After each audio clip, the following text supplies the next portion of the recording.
Muy buenos días. ¿Qué tal? Buenos días. Bueno, desde acá, desde Radio Continental, queremos analizar algunos elementos de lo que dice el presupuesto, lo proyectado para el año 2025, anunciado ayer por Milei. Bueno, el déficit cero como regla fundamental, inamovible, y también no subir impuestos, más otras consideraciones. Como primera medida, una evaluación que pueda hacer usted de lo que ha significado esta expresión del jefe de Estado en el Congreso. A ver, mi primera impresión es que es saludable que el presidente asuma la responsabilidad de forma directa en presentar el presupuesto y hacerse cargo de lo que el Estado Nacional quiere ejecutar en materia de recursos y gastos, porque el problema principal que viene teniendo nuestro país de las últimas 4 décadas tiene que ver con la economía. Entonces, en ese sentido me parece que es valorable. Después la forma, la manera, el momento del año, de la semana que lo hace, eso yo la verdad que no tengo opinión formada. Y desde el punto de vista del contenido, si quiere charlamos unos minutos, digamos, de lo que yo entiendo que ha propuesto el presidente. Sí, para eso lo llamamos justamente, sí. Desde el punto de vista del contenido, a ver, empecemos con lo que yo entiendo que sería la buena noticia para la gente. La buena noticia es que la promesa es que el Estado no va a seguir ajustando, con lo cual ¿eso qué significa? Que se van a cortar el proceso de recorte fuerte que ha hecho en materia de gastos a lo largo de este 2024. Desde el punto de vista del funcionamiento de la economía, de los salarios, de quienes dependen de forma directa o indirecta del sector público, creo que es una parte importante de la sociedad, ¿no? Creo que eso es una buena noticia. Y después, en lo que son los números del presupuesto, creo que el cisne negro que el gobierno mismo se auto invoca en esta propuesta es qué pasa si la economía el año que viene no crece los 5 puntos que ellos plantean que va a crecer. Porque ahí sí se va a complicar mucho la proyección presupuestaria, donde el riesgo principal es que no aclara cómo se va a financiar, digamos, la eventual caída en términos de la proyección de recaudación que ellos mismos realizan. Por el resto, las novedades son las que venimos escuchando a lo largo de que está esta gestión de gobierno. No hay obra pública, no hay partida significativa en materia de salud y educación por fuera de las universidades, en materia de educación me refiero, con lo cual en ese sentido la morfología del presupuesto es tan novedosa como vieja, porque yo lo que creo es que un presupuesto que morfológicamente se parece mucho a lo que eran los presupuestos de los estados a fin del siglo XIX. Con lo cual, yo creo que el desafío que tiene en ese sentido el gobierno es si va a poder sostener o no esta propuesta conceptual que está poniendo sobre la mesa.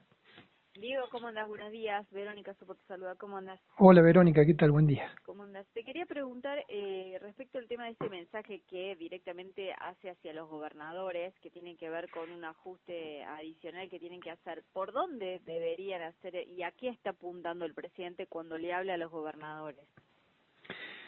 Mirando lo que no pone el presupuesto nacional, yo creo que creo que el presidente quiera que los gobernadores ajusten por salud y educación, porque el presupuesto nacional no le da significación a eso de ningún punto de vista. Entiendo yo que lo que está proponiendo el presidente tiene que ver con que tengan mayor eficiencia tributaria. Recordemos que hay muchas provincias que la recaudación de impuestos nacionales representan entre el 70 y el 80 hasta el 90% de sus recursos. Entonces, me parece que le está pidiendo, búsquense ustedes sus recursos si quieren continuar con los niveles de gasto, y si no, creo entender que está planteando a todo aquello que es de alguna manera superfluo, pero también en eso superfluo, en la cuestión conceptual, el presidente pone la obra pública. Recordemos que para el presidente la obra pública no es algo que lo tenga que hacer el Estado. Con lo cual yo creo que ahí tienen un problema los gobernadores, porque si el gobierno nacional continúa retirado de lo que es la infraestructura y la obra pública, y los gobiernos provinciales también se retiran de allí, bueno, las tensiones van a ser muy fuertes, me parece, no tanto en materia de la demanda de lo nuevo, sino en sostener lo que ya hay en materia de infraestructura. O sea, es un mensaje prácticamente para que no le vayan a golpear la puerta a pedir obra. Exactamente. La obra se la tiene que hacer cada uno en su provincia, sería algo así. Algo así. Esto es lo que yo deduzco, ¿no? No está escrito. El tema que uno analiza es 60.000 millones de dólares. Y si uno saca la cuenta, Córdoba es el 10% del país, sería que Córdoba tendría que ajustar aún más 6.000 millones de dólares. Según lo que usted conoce, según los números que a lo mejor maneja del cálculo de gastos y recursos, ¿hay un margen para ajustar 6.000 millones de dólares en la provincia de Córdoba? No, mire, ese valor, yo no quiero entrar en detalle porque no soy un interpretador del gobierno nacional ni del presidente, pero a mí me parece que hay algo ahí que no está aclarado. Ese valor se parece mucho a la discusión que hubo con la ley de recomposición de las jubilaciones, que era un valor y terminó en 350.000 millones de dólares, dicho por el presidente, que ya pasó, ¿no? Porque esto se vetó, etcétera, pero digo, se metían 25 años adentro, ¿no? ¿Por qué digo esto? Porque 6.000 millones de dólares para Córdoba, ¿no? Ni siquiera es todo el presupuesto de la provincia. Nuestra provincia tiene un presupuesto de ese orden. Es como que debería desaparecer. Con lo cual, quiero creer que en esos 60.000 millones que entiendo son de dólares, porque habrá que ver que capaz que quisieron creer otra cosa, está planteado en 10, 15, 20 años, porque 60.000 millones de dólares estamos hablando de un recorte a valor de hoy más o menos 12% del Producto Bruto, Claro, lo cual es una locura. No lo explicaron. Usted calcula que puede ser en 25 años. Pero lo que se dijo es que ese es el recorte que hay que hacer. No tiene sentido, es como, no tiene sentido de realidad.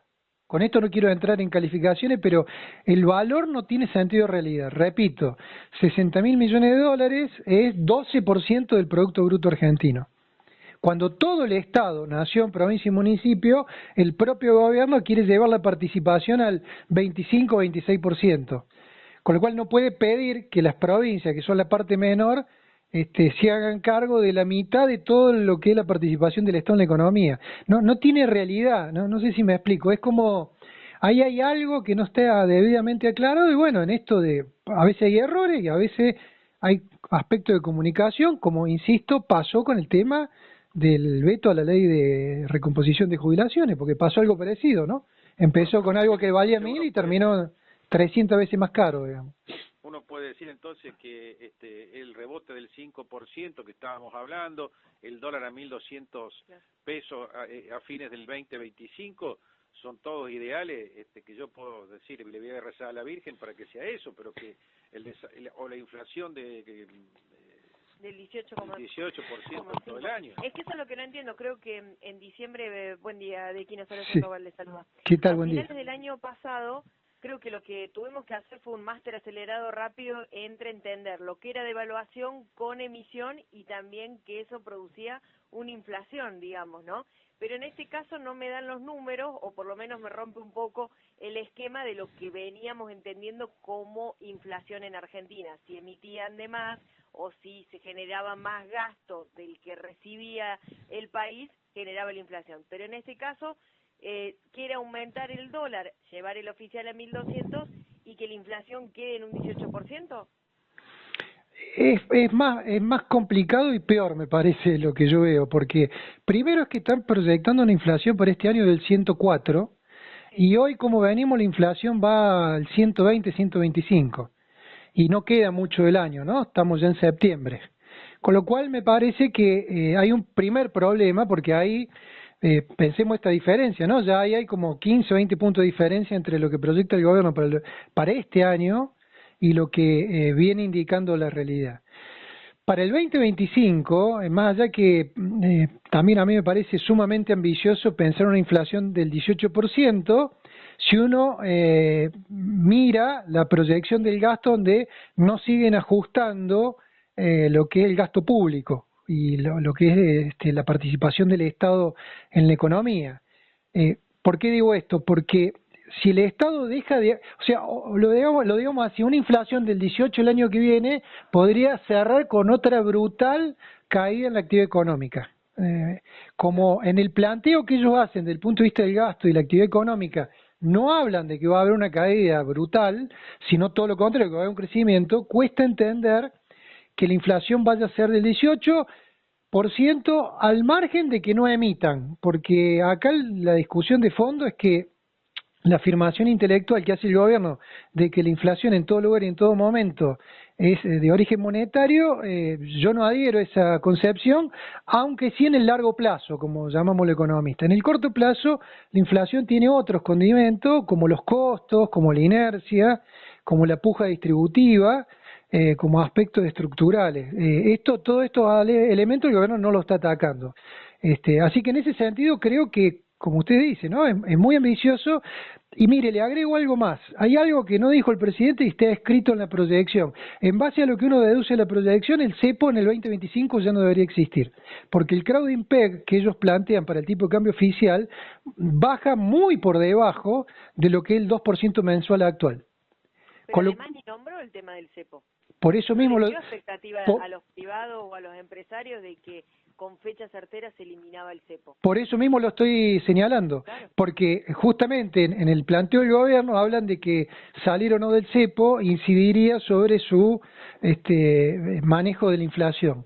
Y en la proyección, si uno analiza 2025, 26, 27, el ajuste en el tipo de cambio oficial está muy por debajo del 26% más o menos, que es el ajuste que hay en base al crowding peg del 2% anual actual. Con lo cual eso no está aclarado. Entonces, a mí me parece que hay que esperar envío del presupuesto, y acá yo doy mi visión quizá un poco más política.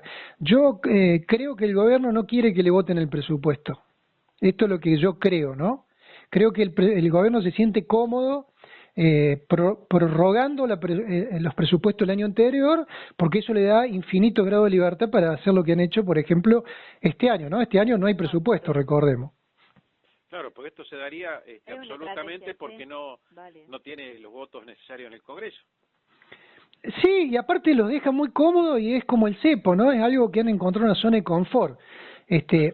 Digamos, todos los recursos que están por encima del último presupuesto aprobado, que en este caso de este 2024 son muchísimos, porque venimos a tener una inflación del 211, una inflación de más del 100 este año, y el presupuesto que tenemos, el que se aprobó en el 2022, para que tengamos una idea. Todos esos recursos el gobierno, el Ejecutivo los puede disponer como le plazca, básicamente. De acuerdo. Bueno, muchísimas gracias por todos estos datos y las interpretaciones de siempre, Diego. Que tengan buen día, muchas gracias por el llamado. Buenos días, el economista Diego de Quino en Radio